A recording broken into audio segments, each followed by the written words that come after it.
Top quality और consistent performance के लिए सिर्फ सिल्वर पंप। टॉप क्वालिटी और कंसिस्टेंट परफॉर्मेंस के लिए सिर्फ सिल्वर पंप, नाम याद रखना।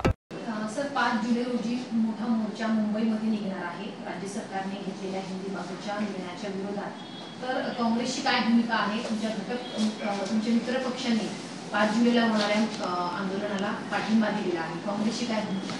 एप्रिल महिन्यापासून या शासन निर्णयाच्या विरोधात आम्ही जनतेला, सर्व नागरिकांना, विविध सांस्कृतिक मंडळांना, भाषा संवर्धनाचं कार्य करणाऱ्या सगळ्या संस्थांना आणि अर्थात राजकीय पक्षांनाही आवाहन करत आहोत की हा शासन निर्णय रद्द झाला पाहिजे। कारण हा शासन निर्णय हा राष्ट्रीय स्वयंसेवक संघ आणि भारतीय जनता पक्ष यांचा हा अजेंडा आहे, हा कुटील डाव आहे।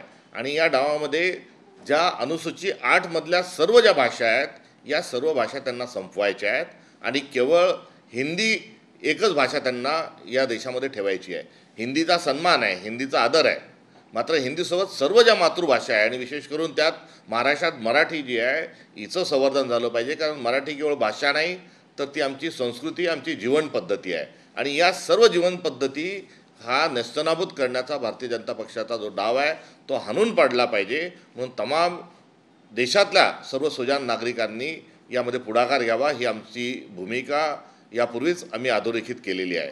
आणि वेगवेगळे जे राजकीय पक्ष आहेत किंवा काही मराठी क्षेत्रामध्ये काम करणाऱ्या ज्या संस्था आहेत त्या सगळेच जण याचा आपापल्या पद्धतीने त्याचा विरोध करत आहे। कुठे GR जाळण्याची होळी केलेली आहे आमच्या पक्षाच्या माध्यमातून, तर मी प्रदेशाध्यक्ष नात्यानं सर्व साहित्यिकांना पत्र लिहून आव्हान केलं आहे की याचा आपण विरोध केला पाहिजे, हा शासन निर्णय रद्द झाला पाहिजे, याकरता आपण भूमिका घ्यावी, अशा प्रकारचं अनुरोध आणि आव्हानही केलं आहे। तर कुठे मोर्चाही निघतो आहे। त्यामुळे जे सगळे जण जे आहेत आपापल्या पद्धतीने या शासन निर्णयाच्या विरोधात आहेत आणि या सर्वांची जी दिशा आहे, हा निर्णय सरकारने लवकरात लवकर रद्द करावा, ही त्याची दिशा आहे। त्यामुळे या संदर्भात मोर्चा निघत असेल तर त्याचं स्वागत आहे। मात्र आमचा मूळ विरोध जो आहे हा भारतीय जनता पक्षाच्या कुटील नीतीला आहे। राज्यभरातली जी राजभाषा आहे ती आणि मातृभाषा ही समन्वयानं पुढं आपल्याला कशी नेता येईल आणि मराठीचं संवर्धन कसं करता येईल, हा आमचा आशय आहे। हा आशय मान्य ज्या ज्या ठिकाणी आहे त्या त्या ठिकाणी आम्ही जरूर त्यामध्ये सहभागी होऊ, एवढंच या निमित्ताने सांगू इच्छितो। राज ठाकरे यांच्यामार्फत सगळ्या वरिष्ठ नेत्यांना प्रत्येक पक्षाचा संपर्क केला जातो, तुमच्याशी काही संपर्क झाला आहे का? कारण बाळासाहेब यांनी विजय वडेट्टीवार यांना फोन केल्याची माहिती मिळते, तुम्हाला फोन आलाय का? या संदर्भात कुठे फोन येणं, निमंत्रण येणं हा भाग मला असं वाटतं गैरलागू आहे। कारण हा एक सांस्कृतिक लढा आहे आणि संस्कृती वाचवण्याची जेव्हा लढाई असतो तेव्हा सर्वांनी पुढे येऊन यामध्ये काम केलं पाहिजे। हे एक महाराष्ट्र धर्म वाचवण्याचं काम आहे, यामध्ये निमंत्रण आणि आव्हान आणि संपर्क याचं विशेष महत्त्व नाही। त्यामुळे ही संस्कृती वाचवण्याची लढाई असल्यामुळे या संपूर्ण लढाईमध्ये आम्ही देखील सहभागी आहोत, एवढं विनम्रतेने या ठिकाणी सांगू इच्छितो।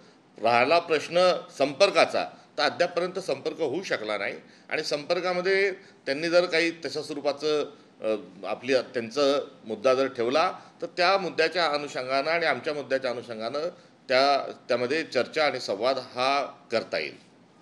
नक्कीच अजित पवार हे मुख्यमंत्री व्हावेत यासाठी पक्षाचे आमदार प्रतापराव जाधव चिखलीकर यांनी पांडुरंगाला साकडं घातल्याचं त्यांनी सांगितलं। कसं पाहता सध्या महायुतीमध्ये कुठेतरी रेसमध्ये आहेत का? आता हे 3 पक्ष हे सत्तेसाठी एकत्र आलेले आहेत आणि या 3 पक्षांच्या प्रमुखाला मुख्यमंत्री व्हायचं आहे। एक मुख्यमंत्री पदाच्या खुर्चीवर बसलेले आहेत, तर दुसरे पायउतार झाल्यानंतर आपण मुख्यमंत्रीच आहोत अशा आविर्भावामध्ये आहेत, तर तिसऱ्यांना कायम जे वेध लागलेले आहेत ते आता पांडुरंगाच्या दरबारापर्यंत हा विषय आता गेलेला आहे।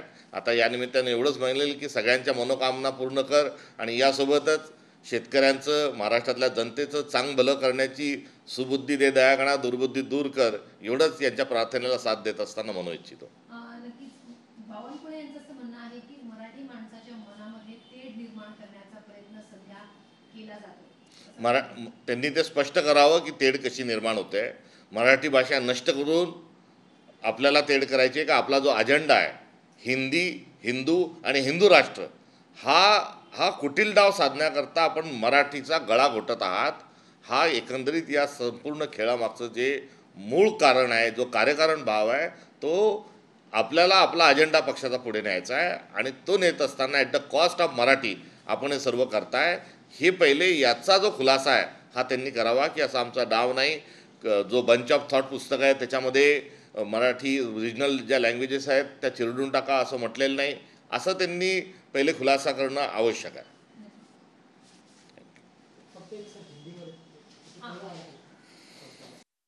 जुलाई को एक बड़ा मोर्चा मुंबई में होने जा रहा है हिंदी लैंग्वेज के बारे में, जो राज्य सरकार ने निर्णय लिया है उसके बारे में. तो राज ठाकरे के इस मोर्चा को कांग्रेस समर्थन देगी, क्योंकि आपके जो मित्र पक्ष है उन्होंने इस मोर्चा को सपोर्ट किया है, पत्र भी जारी किया है. ये मुद्दे को लगातार हम इस मुद्दे को उठा रहे हैं. इस मुद्दे के खिलाफ में जो भी अनुरोध है, आह्वान है या उसको होली करने जैसी जो भी निषेधार्ह जो आंदोलन है वो हम हमारे तरफ से इसके पहले भी कर चुके हैं. इतना ही नहीं तो सभी साहित्यिकों को, सभी लेखकों को हम उसके लिए चिट्ठी भी हमने लिखी है. और अभी कोई मोर्चा भी उसका यदि निकाल रहा है तो उसमें कोई ऐतराज़ नहीं, उसका स्वागत ही है. मगर ये बीजेपी का जो एजेंडा है उस एजेंडे को हमने इसके पहले एक्सपोज किया है. इसलिए हर कोई अपने अपने तरीके से और अपने अपने जानिब से जो विरोध कर रहा है उस सभी विरोध का स्वागत है. अजीत पवार फिलहाल सरकार में है, फिर भी उनका कहना है कि फर्स्ट, सेकंड और थर्ड स्टैंडर्ड में और साथ ही साथ फोर्थ स्टैंडर्ड में हिंदी जो है वो नहीं सिखाई जानी चाहिए. फिफ्थ के बाद जैसे पहले रूल था वैसे ही रहना चाहिए. तो सरकार में उनकी भूमिका जो है वो कुछ अलग दिखाई दे रही है. सरकार की भूमिका डामाडोल है और सरकार ये मोर्चा निकलने से पहले ही उस शासन निर्णय को रद्द कर सकती है. ये भी कहीं ना कहीं अंदेशा है. इसलिए सत्ता के लोग पहले समझ ले कि आपको क्या कहना है. और उसके साथ साथ जो गुजरात का जो पैटर्न है, गुजरात में पहली कक्षा में ना तो हिंदी है ना तो अंग्रेजी है, तीसरी कक्षा में अंग्रेजी आती है और 4.5 में हिंदी आती है. तो गुजरात में एक नीति और महाराष्ट्र में एक नीति, ये विरोधाभास भी जो है वो भी एक बार बावनकुळे जी और फडणवीस जी वो भी विरोधाभास महाराष्ट्र के साथ क्यों हो रहा है ये समझा के बताएं. सर, मराठीमध्ये अजित पवार यांची भूमिका कुठेतरी वेगळी दिसते. त्यांचं असं म्हणणं आहे की 5वी पर्यंत कुठे हिंदी भाषा शिकवली जाऊ नये, त्याच्यानंतर आधीसारखं जे रूल आहे त्याप्रमाणेच व्हायला पाहिजे. महायुतीमध्येच उपमुख्यमंत्री आहेत आणि त्यांची भूमिका वेगळी दिसते. केवळ ही महायुतीतल्याच घटक पक्षाचीच वेगळी भूमिका आहे असं नाही, तर भारतीय जनता पक्षाची पण दुटप्पी भूमिका यामध्ये कुठेतरी दडली आहे. कारण गुजरातमध्ये 1ली ते 3री केवळ गुजराती आणि गुजराती आहे. 3रीमध्ये इंग्लिश येते आणि 4.5मध्ये हिंदी येते. त्यामुळे भारतीय जनता पक्षाच्या एका राज्यात एक धोरण, दुसऱ्या राज्यात दुसरं धोरण, हा दुटप्पीपणाही आहे आणि त्यांच्या अंतर्गत जे लाथाळ्या आहेत त्याही यामध्ये आढळून येतात.